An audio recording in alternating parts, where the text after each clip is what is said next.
My name is Seraphina Moore, and welcome back to Clarity Season.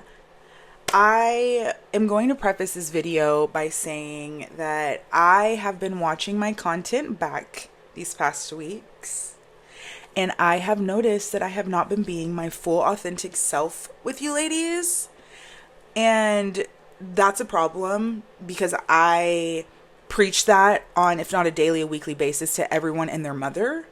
Therefore, why am I not being my full authentic self? I don't know. Maybe I'm nervous. But I wanted to preface that simply because this video might have a shift in energy. And I do have a script, yes, because I'm ADHD. I need a script. I need something to go by.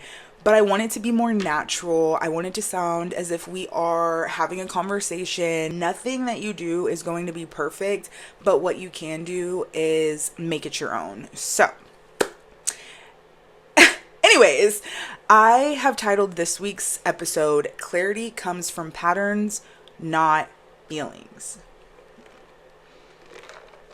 I'm actually really excited to talk about this topic just because we're going to get into the nitty gritty and talk about facts. You are going to leave this episode today, and this week you are going to identify things that will give you clarity within your job. And I'm excited. So please just stay with me for this one because I don't know. I'm a little nervous, but we're just going to we're just going to jump right into it. But this is something that I've heard so many people say, including myself, and that is, I don't know what I want. Do we ever? Yes, we can figure it out. You probably say it more than once a week at this point. And people think that statement is confusion, but in all reality, it's actually you being emotionally exhausted, mentally tired, decision fatigue to the point to where you're letting someone else that's not even qualified make decisions for you. Your carelessness with the decisions that you make, you're risking your job at this point. And I get it. It can be tiring. But there is a huge difference between confusion and being mentally exhausted. What's actually happening is you go into work, you have one bad conversation, one meeting is just not the way you planned it. You start to spiral. You're like, I can't take it at this place anymore. I'm not doing it anymore. I'm going to quit. I have applied for 17 jobs on my work laptop because I don't care anymore. I'm packing my bags, leaving. No one will be able to find me. But then, quite literally the next day, you have a good day at work. Someone compliments you at work. You led a presentation that you absolutely slayed. You're like, oh my gosh, someone should have filmed that. I need to add that to my resume. The energy is high in the office.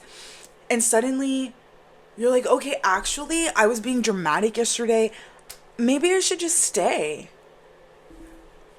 Talk about emotionally drained. You are going back and forth.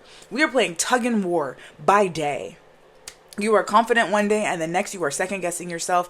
I can't, because that is emotional whiplash. The back and forth, my neck is hurting. And that is the real problem. That's what's killing you emotionally, because when you make career decisions solely based on your feelings and not facts, you stay in what I call reaction mode. Which I was taught that. I didn't make that up, mind you. I'm not the founder of reaction mode, but you're always ready to bite. Reaction mode is not something that creates clarity, first of all. But what it does create, that probably everyone watching this has, anxiety. It keeps you doom scrolling, girl. On Indeed, you are applying for every single job in the book. Jobs that you're applying for VP positions that you're not even qualified for. You're ranting to your friends, which is kind of valid, but you're ranting to your friends about Jim and how he made you feel. I don't care about Jim. But what I care about is you're doing all of this, you're becoming emotionally exhausted because at the end of it, you don't do anything about it. You don't even go to an interview, or maybe you do. And you knew the whole time that, oh, well, I'm actually going to stay. Please quit wasting your time doing this. Because your nervous system is fried. And I know this isn't a science lesson, but your nervous system is so important to keep regulated.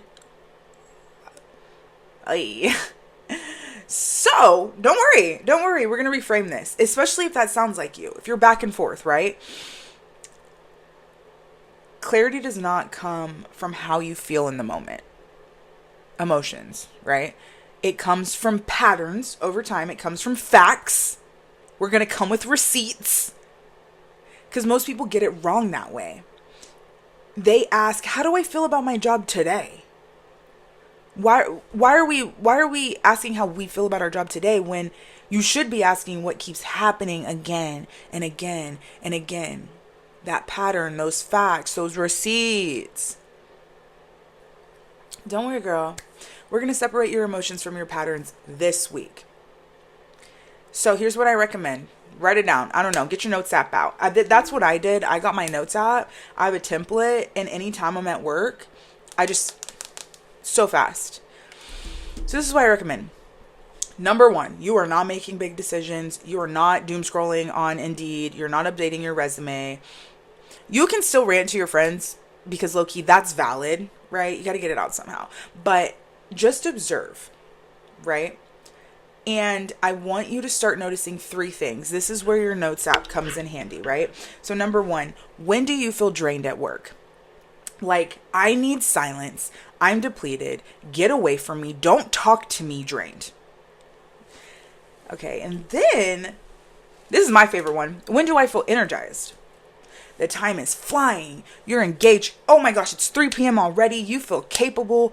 And this could be something that you don't even do at work every day. And maybe it's not even in your job description. Maybe you're in sales and it's marketing, right? But does that make you feel energized? My personal one is making content, right? And then last, when do you feel invisible? That one might be a little tough. Some people might let you down. Because that's when you're feeling overlooked or unseen. So be prepared to identify those facts. No judgment. Keep it real with yourself. No one else is going to see this, mind you. Because patterns don't lie. But what does lie? Your feelings. Your feelings lie to you. And of course, this is the part that no one tells you, right? And I'm going to tell you. The moment that you start collecting data, instead of reacting based off of emotions, because Jim pissed you off, sorry Jim, your nervous system starts to calm down, starts to regulate. And that feels so good, number 1. Your shoulders drop. You quit second guessing yourself. You become more confident because you're coming clear, right? You stop asking, what's wrong with me? Nothing is wrong with you. Other than you are not getting clear. But we're going to do that this week. So instead of asking those, when your parasympathetic nervous system starts to regulate, you are actually saying, oh, that makes sense. These patterns are making sense to me. Wait a minute. That's clarity. Just understanding yourself clearly enough to trust your next move, your next decision, whatever it may be. And you know I say this all the time. Once you start trusting yourself, confidence follows naturally.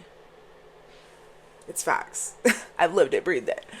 So if you're in a place that you're good at your job, but you're quietly questioning everything, please know that you're not behind just because you want more. You're not failing just because you want more. You're getting clear. You are simply getting clear, and I'm excited for it. So, remember this week to identify those 3 things: what drains you, what energizes you, and what makes you feel invisible. And then look for the patterns and get clear on your next move. And let me know what you got from it, actually. I want to know. Comment down below, DM me on Instagram. Whatever it is, I'd love to hear how this helped you, what you identified, what patterns that you've noticed, and your next move. And I'm always here to help you. So, I hope this video helps with your Sunday scaries, and I hope you have an amazing week.